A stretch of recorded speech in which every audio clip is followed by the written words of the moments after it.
Hello class 6 students, welcome back.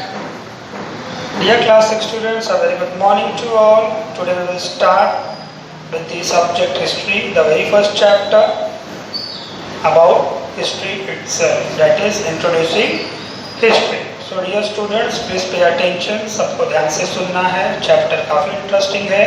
History के introduction part के बारे में काफ़ी कुछ अच्छी बातें बताई गई है. तो चैप्टर स्टार्ट करने से पहले कुछ हम टर्म्स, कुछ मीनिंग जान लेते हैं, कुछ इंपॉर्टेंट वर्ड्स के स्टूडेंट. सो यहाँ पर जैसे बुक में दिए हुए हैं आर्कियोलॉजी. आर्कियोलॉजी का मतलब क्या होता है स्टूडेंट्स? यानी पहले के इतिहास के काफ़ी कुछ चीज़ें को जो इससे पड़े होते थे, remains of anything, plant, animal, human beings, monuments, buildings, coins के जो उसके पड़े हुए हिस्से मिलते थे, जो एक्सपर्ट जाके फाइंड आउट करते हैं, उसे कहते हैं archaeology. Next is manuscript. Manuscript क्या होता है स्टूडेंट? जो पहले के लिखे हुए डॉक्यूमेंट्स थे उसे हम कहते हैं manuscript. Third is inscriptions. Inscriptions क्या होता है? जो कॉइन्स पे, पिलर्स पे या किसी चीज़ों पे एनग्रेव्ड किया हुआ कुछ इंस्क्रिप्शन, कुछ लिखावट होती थी, उसे कहते हैं इंस्क्रिप्शंस. क्रोनोलॉजी. क्रोनोलॉजी मतलब होता है जो पास्ट में अलग अलग इवेंट्स हुए, असेंडिंग टू डिसेंडिंग ऑर्डर, उसे कहते हैं क्रोनोलॉजी. यानी पहले क्या चीज़ें हुई, सेकेंड सेंचुरी में क्या हुआ, फिर थर्ड सेंचुरी में क्या हुआ. उसके बाद आता है हिस्ट्री. हिस्ट्री का मीनिंग यानी study of events that happened in the past. ये तो ऑलरेडी हम जानते हैं इतिहास का मतलब ही क्या होता है, जो भूतकाल में यानी पास्ट में अलग अलग इवेंट्स, अलग अलग चीज़ें हुई थी, जिसके बारे में इस चैप्टर में हम देखने वाले हैं. लेकिन पहला क्वेश्चन आता है students, why study history? History हमें क्यों पढ़ना चाहिए? ये भी अपने आप में एक इम्पॉर्टेंट क्वेश्चन है, जिसका आंसर भी काफ़ी आपको बुक में ही मिल जाएगा. तो देखो स्टूडेंट्स, हिस्ट्री जब हम स्टडी करते हैं तो उसका बेनिफिट हमें क्या मिलता है? स्टडी ऑफ हिस्ट्री का बेनिफिट ये मिलता है कि हमें पास्ट की सारी जानकारी मिलती है और उसे हम प्रेजेंट के साथ कंपेयर करके देख सकते हैं कि कितने लाइफ्स, कितना तरीका जीने का, हर चीज़ें हमारी बदली है. सो जो पास्ट की स्टडी हम करते हैं, हमें क्यों करना चाहिए, क्यों इम्पोर्टेंट? क्योंकि पहले के जो किंग्स थे कैसे रूल करते थे, उनका किंगडम्स कैसे होता था, पहले के लोग कैसे सेटल डाउन होते थे, उनका इकोनॉमी, सोशल, कल्चरल लाइफ कैसा था. इकोनॉमी यानी लोग क्या काम करते थे अपने सर्वाइवल के लिए. सोशल लाइफ, सामाजिक जीवन कैसा था लोगों का. कल्चरल, परंपराएं लोग क्या फॉलो करते थे, लोगों के कपड़े पहनने का क्या तरीका था, लोग किस तरह के फूड खाना पसंद करते थे, लोग किस चीज़ में बिलीव्स रखते थे, क्या चीज़ों को मानते थे, अपने काम को कैसे करते थे. तो वो पास्ट इन्फॉर्मेशन हमको मिलता है. इसके लिए हिस्ट्री पढ़ना ज़रूरी है, इसके लिए हिस्ट्री इम्पॉर्टेंट है. इतना ही नहीं, जब पास्ट का आप पढ़ते हो तो आप प्रेजेंट के साथ कंपेयर करते हो. जब प्रेजेंट के साथ कंपेयर करते हो तो आप देखते हो कितना ट्रांसफॉर्मेशन हो गया है आज के लाइफ, कितना ड्रास्टिक, कितना बड़ा चेंजेस हो गया है. और इसी के बेस पे हम ये भी जान पाते हैं कि फ्यूचर कैसा हो सकता है. We can imagine it. So student, history के बारे में जानने के लिए हमें क्या करना पड़ेगा? हमें कुछ चाहिए ना, सोर्सेस यानी बेस. जैसे आपको कुछ पढ़ना है तो आपको क्या चाहिए? किताब. आपको कुछ फाइंड आउट करना है, क्या चाहिए? फॉर एग्जांपल आज इंटरनेट है तो आप गूगल पे जाएंगे. गूगल क्या है? बेस है, जो आपको अलग अलग इंफॉर्मेशन देने में मदद करेगा. ठीक उसी तरह इतिहास को जानने के लिए हमें अलग अलग सोर्सेस की ज़रूरत है. उसी अलग अलग सोर्सेस से हमें इतिहास का है. तो दो तरह के सोर्सेस यहाँ पे बताया है. पहला है archaeological sources and second is literary sources. So student, archaeological sources क्या है? Fossil remains.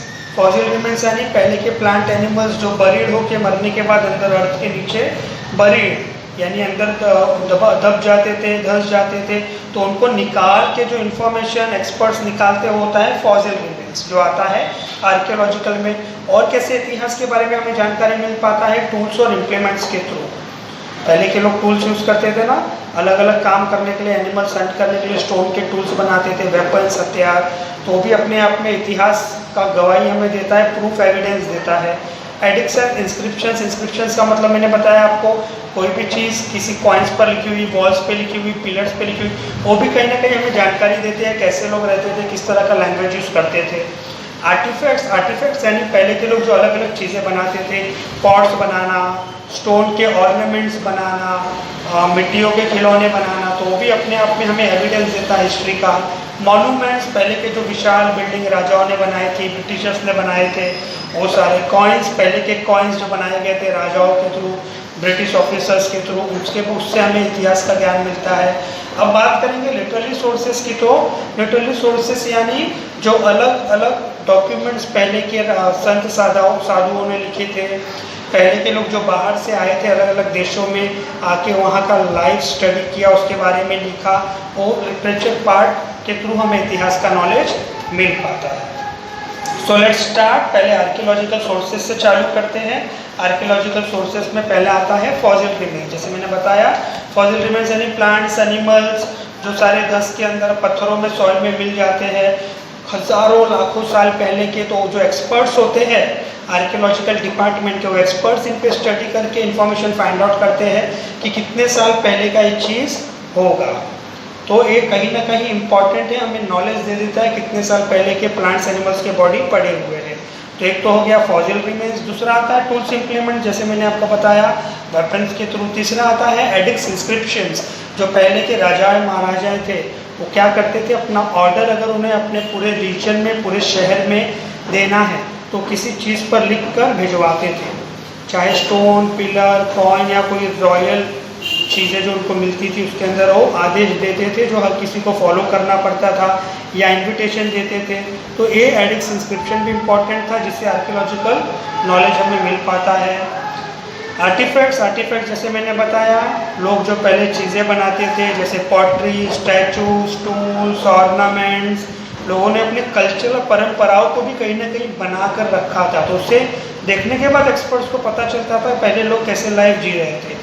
जैसे कुछ स्कल्पचर्स है हमारे पास कनिष्का किंगडम का, जो गंधारा स्कूल के बारे में काफ़ी कुछ बताता है, जो गंधारा स्कूल था जिसमें लोग पढ़ने आते थे। मॉन्यूमेंट, जो पहले के बिल्डिंग्स, केव्स बनाए थे लोगों ने ताकि ठंड से बचने के लिए, लोगों ने गुफाएं बनाए थे। आज भी ऐसे कई सारे बुद्धिज़्म के गुफाएं हमारे पास है जो कहीं ना कहीं हिस्टोरिकल हो चुके हैं, इतिहास के बहुत ही जाने माने मॉन्यूमेंट्स बन चुके हैं। कॉइन्स की बात करें, पहले के किंग्स जो अलग अलग किंग्स होते थे जहाँ पे रूल करते थे वहाँ पे उनका ही कॉइन्स चलता था, उस पर उनका इंस्क्रिप्शन, उनका छाप होता था, उनका फेस होता था। तो वो एक काम करता था वहाँ के कॉइन्स को यूज़ करने में। इसके अलावा अगर हम बात करें पहले के टेम्पल्स, ये सब भी कई राजाओं ने बनाए थे, रिलीजियस जो भी जिस रिलीजन को मानता था। और पहले लोग पाम लीफ, जो बड़े बड़े पत्ते आते थे उसके ऊपर उस डंडे के हेल्प से लिखा करते थे, सिंबल्स बनाते थे। तो देखो कई सारे इंपॉर्टेंट नॉलेज हमें मिलता है कि पहले की दुनिया कैसी थी, हमारा पास्ट लाइफ कैसा था, पास्ट में लोगों का कल्चर क्या था। अलग अलग मोनास्ट्रीज बनाए गए थे, जैसे बुद्धिज़्म का होते हैं, स्टूपा बने होते हैं, बड़ा सा आप देखेंगे गोल सा होगा स्टूपा, उसके अंदर बुद्धिज़्म जो रिलीजन फॉलो करता है बुद्धिस्ट सारे रहते हैं, उस रिलीजन को मानते हैं। तो देखो कितना इंटरेस्टिंग पार्ट है, हमें पता चलता है भारत में ऐसी भी ज़िंदगी लोग जिया करते थे। तो ये तो बात हो गई आर्कियोलॉजिकल सोर्सेज ऑफ हिस्ट्री की, जो हमें जानकारी मिल रही है अलग अलग सोर्सेज से। दूसरा आता है लिटरेचर पार्ट। लिटरेचर पार्ट की बात करें तो अगर भारत की बात करें, पारंपरिक यानी एंशियंट भारत में प्राकृत, पाली, संस्कृत, तमिल लैंग्वेजेस में बहुत सारी बातें लिखी गई थी और अलग अलग रीजन में अलग अलग भाषाओं का इस्तेमाल होता था। जैसे महाभारत, रामायण भी हम देखेंगे तो संस्कृत में लिखा गया है नॉर्थ इंडिया में, और नॉर्थ इंडिया में संस्कृत का बहुत बोलबाला है। उसी तरह साउथ इंडियन में अगर देखेंगे तो तमिल का बहुत बोलबाला है, वहाँ तमिल में रामायण महाभारत की सारी कहानियाँ लिखी गई है। तो कहीं ना कहीं इंपॉर्टेंट नॉलेज दे रहा है, रिलीजियस नॉलेज दे रहा है, जो भी रिलीजन हम आज तक फॉलो करते हुए आ रहे हैं। अब दूसरा जो पार्ट था सेक्युलर लिटरेचर का। सेक्युलर लिटरेचर यानी जो पहले के हिस्टोरिकल डॉक्यूमेंट्स है, बायोग्राफी से जो बहुत सारे पोएट्स ने लिखे हैं, या जैसे मैंने बताया बाहर से ट्रैवलर आते थे हमारे देश में, यहाँ देखते थे यहाँ की लाइफ, किंग का रूल कैसा है, वो सब लिखते थे। वो किंग के बायोग्राफी के बारे में महान पोएट्स लिखते थे, जो जिसे हम कहते हैं कवि, वो लिखा करते थे। फॉरेन ट्रैवलर्स लिखा करते थे, जिसमें से कुछ बुक्स है हमारे पास, धर्मशास्त्र, कौटिल्य अर्थशास्त्र, चाणक्य के बारे में हम सब जानते हैं, उनके अर्थशास्त्र के बारे में भी हमें सेक्युलर लिटरेचर में मिल जाता है। और इतना ही नहीं, कितने एक फॉरेन बहुत ही बड़े ट्रैवलर थे ग्रीक के, मेगास्थन, जो चंद्रगुप्त मौर्य के दरबार में रहते थे, उन्होंने भी काफ़ी सारे चंद्र मौर्य के बारे में बातें लिखी है। एक चाइनीज़ ट्रैवलर आए थे फा हिन एंड ह्यूंग सेंग, जो इंडिया में आए थे, उन्होंने इंडिया में इस लिटरेचर के बारे में स्टडी किया और काफ़ी कुछ लिखा। ये कितना इम्पोर्टेंट है, हमें पता चलता है, पहले का नॉलेज हमारे तक आता है कि पहले के लाइफ और अब के लाइफ में कैसे चेंजेस आया। ठीक है, आगे आता है students time frame of history. अब टाइम फ्रेम ऑफ हिस्ट्री यानी जो क्रोनोलॉजी की मैं बात कर रहा था, यानी कैसे पहले अगर हम बोल सकते हैं फर्स्ट सेंचुरी का life, then second century, then third century, then fourth century. तो हिस्टोरियंस ने क्या किया, समय के हिसाब से अलग अलग हिस्ट्री को रिसर्च करके अलग अलग उन्हें डिवाइड कर दिया है, ताकि पढ़ने में कन्फ्यूजन ना हो, इवेंट्स को हम सीरियल वाइज पढ़ सकें, पहले सेंचुरी, फिर सेकेंड सेंचुरी, फिर थर्ड सेंचुरी, और उसके हिसाब से सारे हिस्ट्री को अरेंज किया गया। जैसे जीसस क्राइस्ट के बर्थ से हमने टाइम कैलकुलेट करना चालू किया। टाइम को अगर हम देखेंगे हिस्ट्री में BC और AD, हम मानते हैं BC यानी BC stands for before Christ and AD stands for Anno Domini. Anno Domini यानी after the birth of Jesus Christ, BC यानी before the birth of Jesus Christ, AD यानी after the birth of Jesus Christ. इससे ही हम पकड़ के चलते हैं सारे इतिहास को बताने के लिए। हम लिखते हैं ना 3rd BC, 2nd BC, 5th AD, तो यहीं से टाइम का कैलकुलेशन हमने शुरू किया। अब आता है जोग्राफिकल फ्रेमवर्क। जोग्राफिकल फ्रेमवर्क यानी हमने किस तरह से इतिहास को एक जोग्राफिकल फ्रेमवर्क में ढाल दिया है, यानी अलग अलग फीचर्स हम बताते हैं ना, ये पूरा एरिया पहाड़ी एरिया है, यहाँ पर पूरा नदी का पार्ट है, क्या है, जोग्राफिकल फीचर्स है हमारे अर्थ के अंदर। जैसे नॉर्थ इंडियन गंगा प्लेन बहुत ही फर्टाइल है, क्यों, क्योंकि वहाँ पर गंगा रिवर की वजह से ज़मीन में काफ़ी सॉइल मॉइस्चर हो गए, मॉइस्चर आने की वजह से वहाँ पे खेती वगैरह अच्छा होने लगी। तो अगर हम देखने जाए तो ह्यूमन्स लोगों ने पहला सेटलमेंट नॉर्थ इंडिया के गंगेटिक प्लेन में करना चालू किया था। उसके आगे माउंटेन्स है, प्लेटोस है, रिवर वैलीज है, जो पहाड़ों के बीच में होगा नदी जाते हुए पानी जाते हैं। फिर हमारे नॉर्थ में साइड में अगर हम देखेंगे इंडिया में ग्रेट हिमालयास, ये हमारा सबसे बड़ा हिमालय माउंटेन, जो एक बैरियर का काम करता है, जो बाहर से अगर स्ट्रॉन्ग विंड आ रहा है इंडिया में तो उसे रोकने का काम करता है। इतना बड़ा ये माउंटेन है ग्रेट हिमालयास। और आगे हम बात करें तो इसी माउंटेन से लेके पूरे भारत की बात करें तो अलग अलग आइडियाज़, ट्रेडिशंस, कल्चर को हम एक्सचेंज करते हुए आगे बढ़ते चले गए, कि हमारे देश में कई सारे अलग अलग रीजन के लोग आए थे, इतने साल वो बसे यहाँ पे सेटलमेंट करे तो कहीं कहीं उनका भी झलक हमारे पास आज देखने को मिलता है। जैसे वेस्टर्न एजुकेशन ब्रिटिशर्स की वजह से आया, राइट, हमारा तो वेस्टर्न एजुकेशन हमारे कल्चर में नहीं था। तो इस तरह से अलग अलग लोग भारत में आए, उसकी वजह से ट्रेडिशन कल्चर भी आपस में एक्सचेंज हुए, राइट। अगर हिंदू कुश माउंटेन एक हमारा है, हिंदू कुश माउंटेन जो हिमालय माउंटेन का ही पार्ट है, गंगा के पास उसे बोला गया है हिंदू कुश माउंटेन। आगे नाम है उत्तरपाता, उसके दूसरे भाग का नाम है दक्षिण पाटा, यानी जो साउथ की तरफ जाता है, और from Gujarat in the west to Pataliputra in the east. तो हिस्टोरियंस जो होते हैं अलग अलग सोर्सेज का यूज़ करते हैं इतिहास को जानने के लिए, उनके बारे में लिखने के लिए, और हमको हमारे तक इंफॉर्मेशन पहुंचाने के लिए। तो स्टूडेंट्स, यहाँ पर आपका चैप्टर ख़त्म होता है। आपको ये चैप्टर इंट्रोडक्शन टू हिस्ट्री पूरा गो थ्रू करना है, ध्यान से देखना है।